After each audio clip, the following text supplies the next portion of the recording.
Hello Yogi, welcome to this handstand class. I'm going to teach you the mobility and stability that's needed to hold your handstand. We're going to run through some drills at the end that you can practice on your own so that you can find your way along your handstand journey maybe a little bit more smoothly.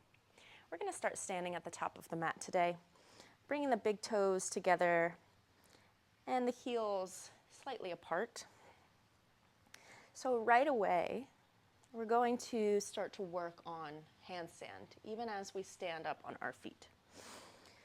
So we'll close the eyes, drawing a breath in through the nose, and exhale, relax.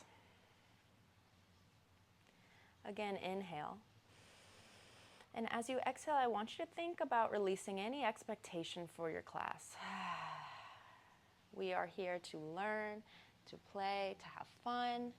And if we nail a handstand today, great. It's all just part of the handstand journey.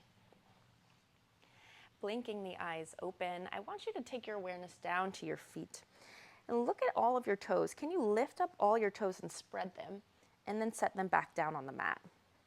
Feel for grounding down through the four corners of each foot and then maybe slightly lifting the arches of the feet, pressing down through the big toe mound. Zipping up the energy through the inner thighs, hugging the outer glutes and hips, drawing the navel point in and up, and drawing the rib cage down. From here, can you spread your collarbone, spread your shoulder blades, and then get long through the crown of your head.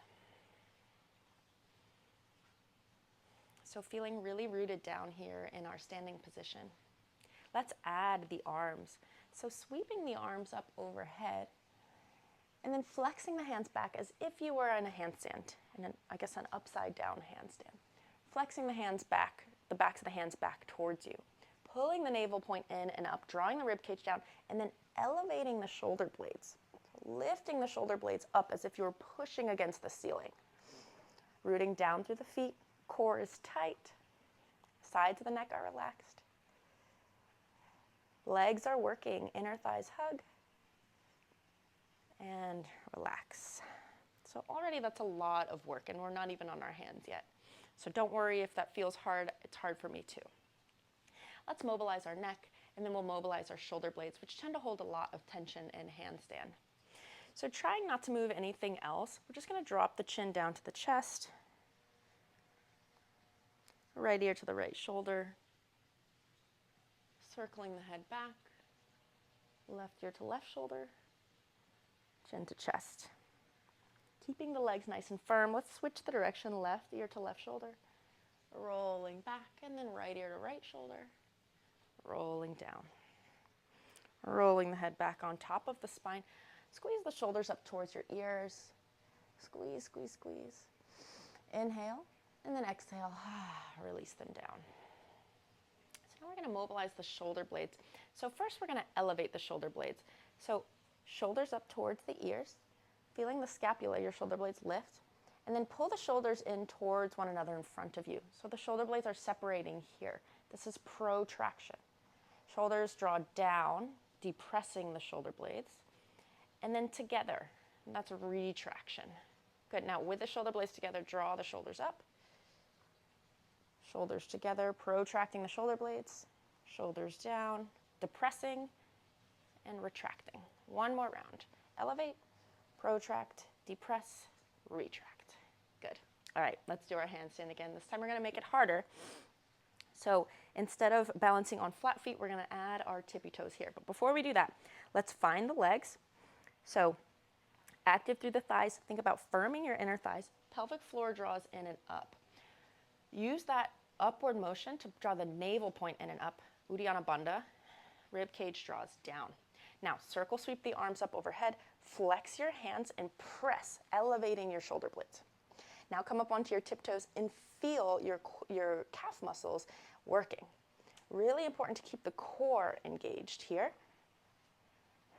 So everything is working, everything is firm. Now, if you want to challenge yourself, you can look up between your thumbs. Use your core. Use the strength of the legs. You can do this. Oh, and then lower everything down. All right, really good job. Let's run through some warm-ups here. Surya Namaskar A. Inhale, sweep the arms overhead, Urdhva Hastasana. Exhale, fold, Uttanasana. Inhale, halfway lift, Ardha Uttanasana. Exhale, plant the hands, step back, plank. Drop the knees, the chest and the chin. Inhale. Exhale, child's pose to down dog. 5 breaths. Move your legs, move your hips, whatever you need. Shake the head yes, shake the head no. And starting to build the breath. If Ujjayi Pranayama is in your practice, it's a good time to fire that up. Building internal heat, building focus. Look towards your thumbs, step the feet to the top of the mat. Inhale, exhale, fold, Uttanasana. Inhale, straight legs, arms rise, look at your thumbs. Exhale, Samastitihi. Again, inhale, arms reach up, Urdhva Hastasana. Exhale, fold, Uttanasana. Let's stay here.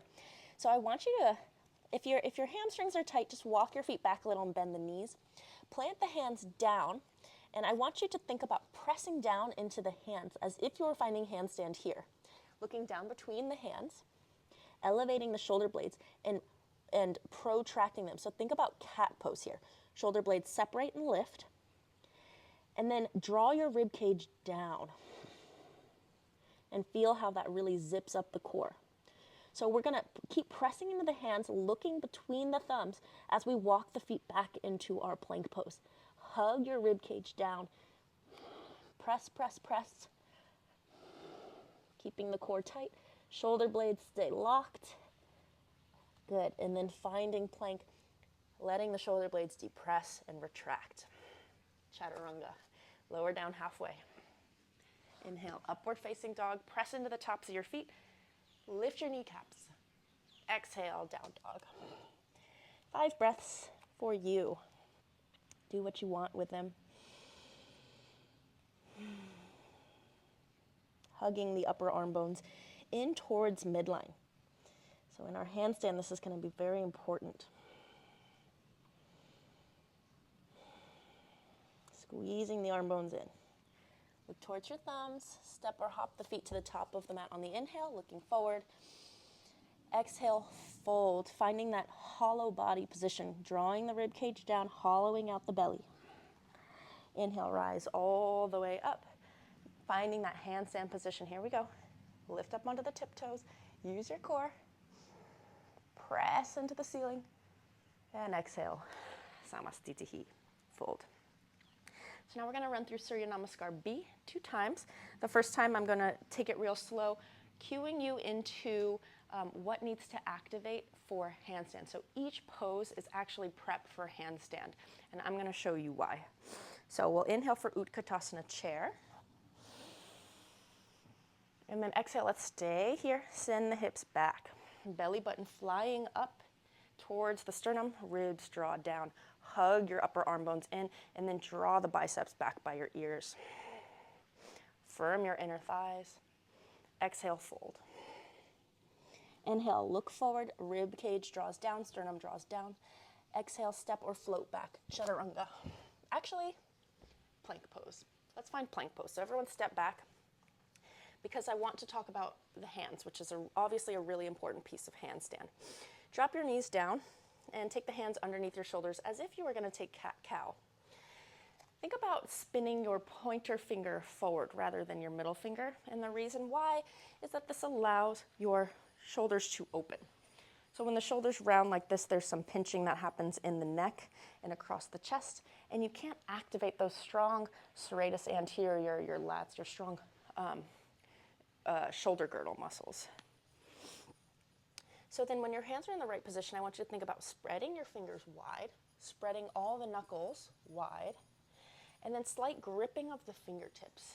Now, shoulders over the wrist to start, and then as you shift the shoulders past the wrist, feel that the fingertips begin to grip a little bit more. So that's what we want. Your hands are going to be like your feet in handstand. So they are going to be your steering wheel. The hands are really active. All of the fingers are working. A lot of beginning handstand students have like some laxity in their hands, and they wonder why they can't balance, because the foundation is not solid. So let's practice chaturanga here. Come into your plank, find your strong hands. Shift the shoulders past the wrists. Feel the fingertips grip. Feel the center of the palms almost lifting. Hug the upper arm bones in. Firm up your low belly. Draw your rib cage down. Squeeze your inner thighs. Active through the legs, and then exhale, chaturanga. Inhale, up dog. Exhale, down dog. Right foot top of the mat, warrior one. Pause. So again, I'm going to sound like a broken record here. I want you to find your feet. Firm the inner thighs, firm the outer hips. Navel point draws in and up, rib cage draws down. This is your checklist. Spread your collarbones. Lift your arms up and then lift your shoulder blades. Pushing. Find your hands. Opening up the palms. Gripping with the fingertips. Belly draws in. Don't lose your core. Rib cage down. Strong legs. Good. Chaturanga. Stepping the right foot back. Shift forward. Find those strong hands. Pointer fingers are slightly forward. Squeezing the upper arm bones together. Lower. Inhale. Up dog. Exhale, down dog. Left foot, warrior one. Pause. Find your foundation. So just like your feet have to work to support you here in warrior one, your hands will be doing that job in handstand. Firm up your inner thighs. Hug your hips. Navel point in and up, ribs down. Elevate your shoulder blades and slightly protract them. Good. Flex your hands. Now hug your upper arm bones in as you lift the shoulder blades. You got this. Active hands and vinyasa.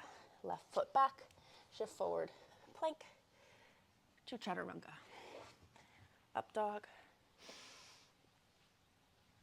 down dog. Good work. Look towards the top of the mat. Now, we're going to play with some frog hops here to get to the top of the mat. So there's a few different entries into handstand. Jumping into handstand is probably a little bit more advanced, but it can teach you where your hips need to go for proper alignment in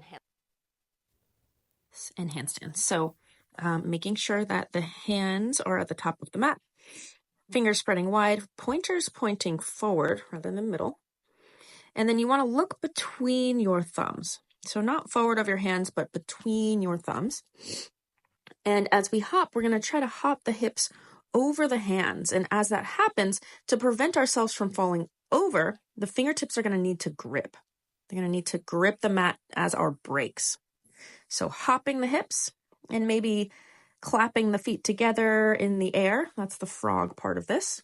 Maybe you can catch some hang time here. And then eventually we are going to step or jump the feet to the top of the mat, forward fold. Relax your head. Inhale, Utkatasana, hugging the upper arm bones in, core in, and exhale, folding at the top of the mat, Samastitihi. So, finding our line in our lower legs here, we want to step the feet together. Little slice of pie between the heels, zipping up the inner thighs, pulling the core in, and rolling the shoulders back and go. Good. Okay, so we're going to run through that one more time. Utkatasana, inhale. Exhale, fold. Inhale, halfway lift. Exhale, step back, plank pose, lower chaturanga. Inhale, your back bend, and then exhale, down dog. Warrior one, right leg, inhale, rise up. And then exhale, taking the hands down. So we are going to use warrior one as an entry into handstand. This is the split L entry, which is the more accessible entry, one of the most accessible entries into handstand, because you're basically already set up. So this is actually a transition that is included in the Ashtanga series. It's a little transition from warrior one into chaturanga and incorporates a little handstand kick up. So we're going to pull the standing leg back slightly so that it's under the hips and the hands are under the shoulders. You don't want the foot too far forward or too far back. Then lift your back leg. The front leg is going to be your jumping leg. So you're going to kick off that front leg, and as you do that, you're going to suck the front thigh up into the hip socket. So the back leg is really just a counterweight. It's not really doing anything. The front leg is where all the power is coming from. You're going to kick off the front leg, and then you're going to extend the front leg back and land with the front leg also. So here, let's try it again. Kicking up with the right, bringing it in, and then extending it back. Transition into chaturanga and through your vinyasa. Okay, don't worry if you didn't get that. We're going to try that again on the other side. Taking the hands down, setting up, maybe pulling that front foot back slightly so it's under the hips. Bring the left foot into the body and then extending it back to catch you. Good. Take a few breaths in your downward facing dog.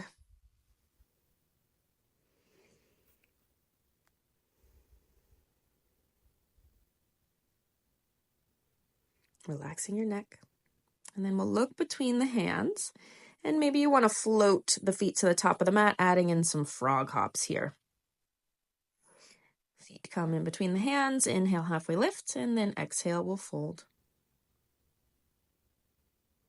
Inhale, chair pose. Let's complete this vinyasa. Exhale, samastitihi. Okay, really good job, everybody. So the next thing we are going to do is some core work. So coming down onto your mat. And this is just going to teach you the proper engagement of the front body to find that hollow body shape in handstand. We're not going to do too much of this, don't worry. So we'll start by extending the left leg long and then right leg up in the sky, pointing through both feet, hugging the inner thighs and finding the internal rotation. Then lift the chest off of the mat, pull the sternum and ribs down and draw the low belly in and up, chest towards right thigh. Lifting the left heel off the mat. Now can you twist, keeping the legs the same, core engaged. Internally rotating both thigh bones in towards midline, drawing the belly in and up. And then coming back to midline and switching, lowering the chest down. Left leg up in the air, right leg hovers. We'll lift up on the exhale. And then again, belly draws in, ribs draw down. Elbows wide, and then can you twist here? Keeping the legs in internal rotation, both legs pointed. Back to center, we'll inhale, and then exhale, lowered it. Good work. Finding some little windshield wipers side to side with the legs here. And then finding your way into a comfortable seat. So the next thing that we're going to do is some drills, and we're going to start with Shirshasana, which is headstand. And the reason why we're starting with headstand is because it's a really good introductory inversion, which teaches you what has to happen in the torso and the legs in an inversion, like handstand. So if you don't have a headstand practice already, this might be a good one for you to start with. If you do already have a headstand practice, then this can be a good one to just kind of refine.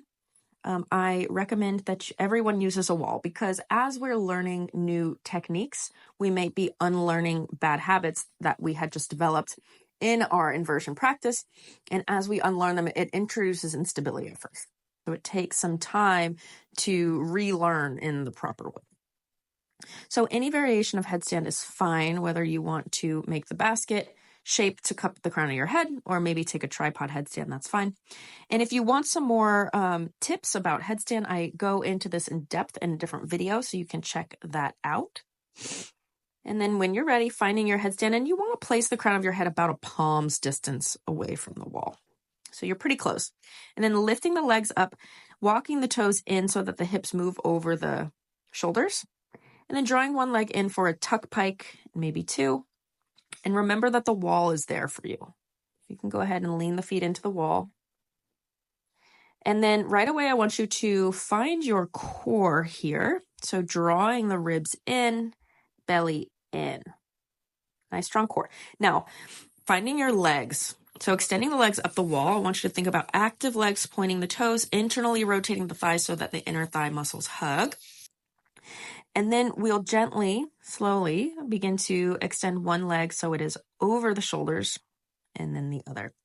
Now, as far as lifting the shoulder blades here, it's less important because our head is on the ground and our arms are not fully extended.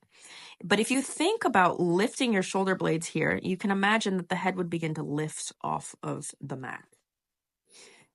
Good. Okay, so walking back down, coming into a child's pose as your resting position. Take a few breaths.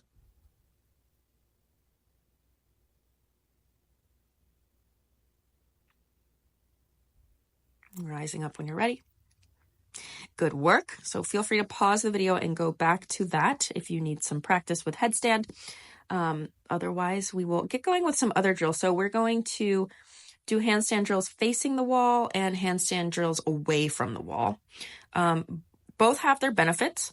And, teachers sometimes fall into one school of thought or the other. I think both of them can be valuable in finding the balance and finding the line, because a handstand is indeed a balancing posture. So the first one we're going to do is facing the wall. You want to find about a leg's distance from the wall so that when you're in a down dog, it'll be a short down dog, the heels are up on the wall and you're on tippy toes. So that when you walk the feet up the wall and extend the legs, the hips are over the shoulders. Good. So this is what we're going to hold for now. Just practicing the activation in the upper body to find handstand. So here, taking the gaze between the thumbs, activating the fingertips, and then raising the shoulder blades and protracting them slightly. Then drawing the ribs down, pulling the belly in. So there's a lot of work happening here. Good. Go on and come down. Let's rest. So that's really hard. I'm tired. If you feel tired, don't worry. Sometimes I feel like that drill is even harder than handstand itself. But again, really good way to build strength in the shoulders and the stability to be able to hold handstand away from the wall. So that's a really good one to practice and come back to. And then as we progress, we'll begin, lifting one leg into the air and just gently kicking the leg against the wall, into the wall. And that's going to help you find the balance. So we're going to run through that drill next. And what I want to reinforce is that the leg that's away from the wall, let's say it's the right leg to start, that's going to just be your counterweight. So it's not kicking, it's not doing any work. It's just going to stay nice and firm and tight. And the reason why is we want everything to be really stable in handstand. So if there's one instability, if there's one like loose leg, loose arm, it's going to introduce instability in the whole pose. So here we go. I said that we would have right leg extended. So the left leg's on the wall. Point through that right leg. That's just your counterweight. Find your points of contact here, all your activation points, and then come on to the tippy toes of the left foot and just play with shifting the hips over the shoulders so that the left foot comes away from the wall. And then maybe you can find some hang time there.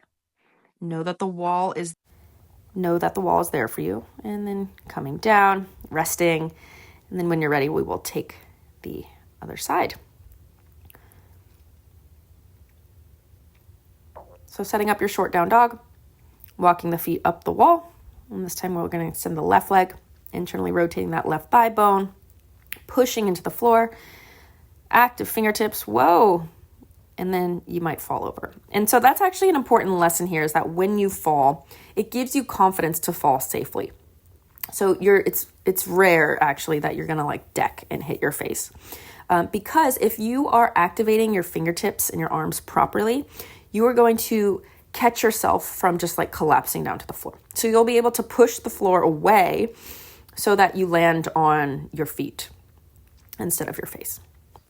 So now we're going to do another drill where we handstand against the wall. And we're going to face away from the wall. So this is actually harder than facing the wall, even though it's easier to get into. And that's because you're going to be in this hollow back position. So in a handstand, we want to be hollow body, where the core is tight and drawn in, ribs are drawing in. But this is going to put you into a back bend. And so you have to contract the core more and bring the legs forward in order to not come out of it.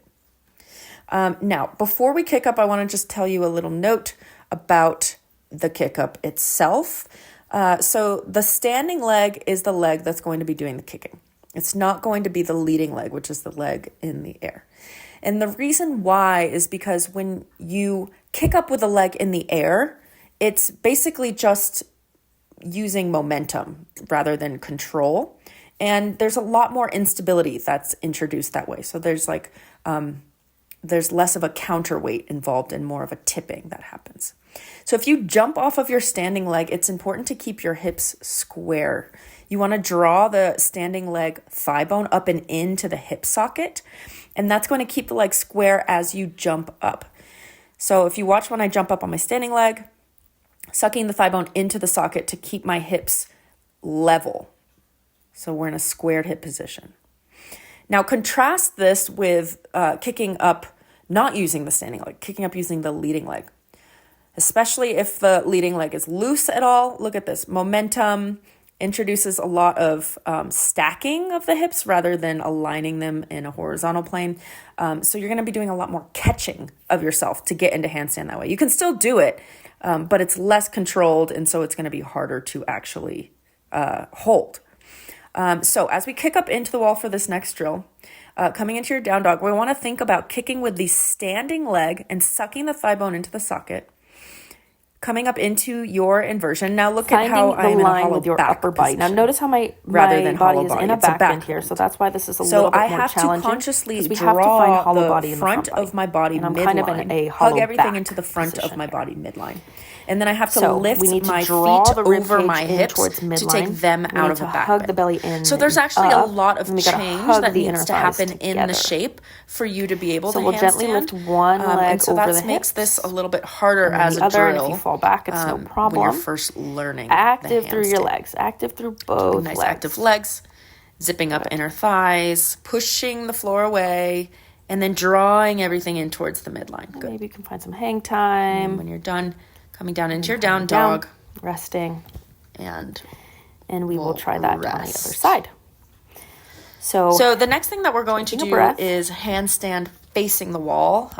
Like I said, this is a little bit easier because your core is already in the proper place. You have the stack better. So it's not unusual because for one leg you can to get be, closer to the wall, essentially. like your So you more can really dominant find leg, the so it's straight easier to line. handstand on one side. Sometimes it's nice to have a spotter And for that's this okay, drill, just recognizing because that it does those get a little imbalances get a little scary exist. as you walk up against the wall, But because continuing to any work with both of too them. much of a kick and you could just fall overhead. But if you're catching yourself with your hands, if you're using your fingertips, you are not going to fall on your face. You might just twist out of the pose as you fall. So if you have a spotter, it might be nice just to make sure that you don't fall backwards out of the posture, but not necessary. So we'll find our short down dog against the wall, tiptoes down, and then we will tiptoe up the wall, coming into our L shape. But then we're going to walk the feet higher up the wall to make room for our hands to walk back. So we're looking for the inside of the wrist as close to the wall as possible. Maybe just leaving a few inches away so you can gently push into the tops of the feet without going over. So we're looking between the thumbs. The hands are really active. We're squeezing through the fingertips, hugging the upper arm bones in, closing off the core, and then drawing the inner thighs together, pointing through the toes. And with all of that, just beginning to lift one leg over the hips and gently kicking into the top of the other foot to find your line. Good. And then to come out, just walking the toes back down the wall, coming into your L shape, and then back to downward facing dog. So again, can be good to have a spotter to help you go over, but a good one to practice in finding your line. I prefer it more than the handstand facing away from the wall, just because of the ability to contract your core and find the hollow body position rather than the hollow back. It just mimics the shape in the center of the room better than when you're in the hollow back position. So the next thing we're going to try is split L handstand in the center of the room. Again, like I said at the beginning of class, this is one of the more accessible entrances into handstand. So it's a good one to start out with when you're ready to take the handstand into the middle of the room or just want to play around. So you just go through your checklist here. In your split L handstand, you want to make sure that your standing leg is right under the hips, hands under the shoulders. So it's like about your tabletop stance. You don't want the foot too far back or too far forward, but that's something that you'll have to figure out for yourself with practice. And then go through your checklist. So activate your hands, take your gaze down in between your thumbs, hug your upper arm bones in, draw the belly button in and up, pull the rib cage down, and then activate both legs, hugging the inner thighs in. Remember, you're going to be jumping off of your standing leg, keeping the gaze fixed. So we'll come up onto the tiptoe of the standing leg, draw the core in more.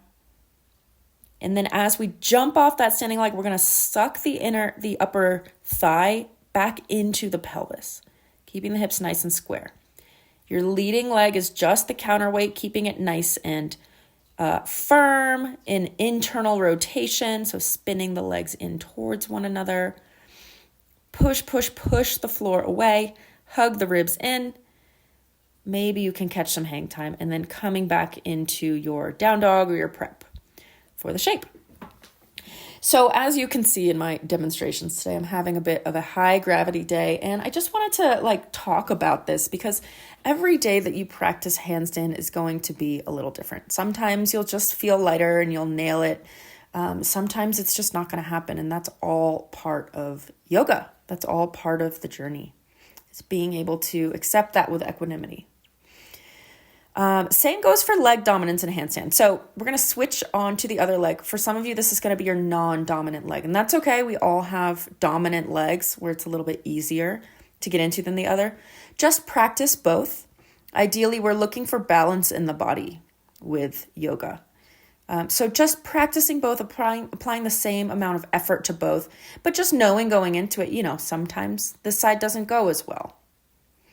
So with awareness, with non-attachment, coming back down out of the pose, taking rest, sitting back on your heels.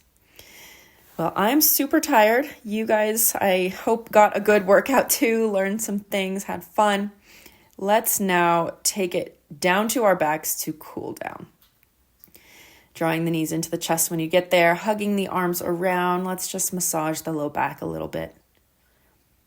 Drawing some little circles side to side.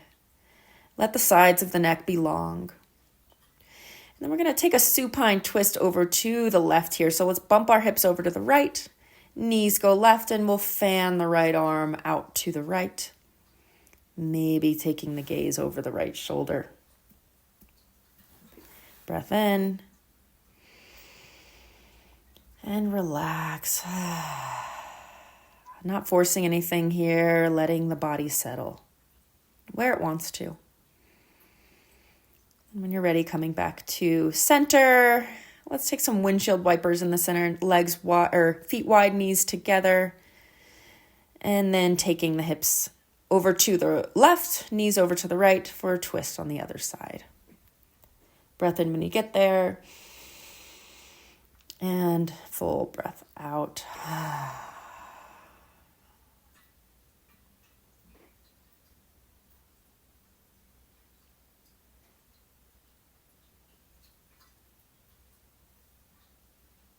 When you're ready, we'll come back to center, taking any last little micro movements your body's asking for. Maybe some pelvic rolls side to side, forward and back. More windshield wipers. And when you're ready, finding your Shavasana shape. Extending the arms out to the sides, legs wide. Let's take a breath in. And release it. Letting everything melt down into the earth.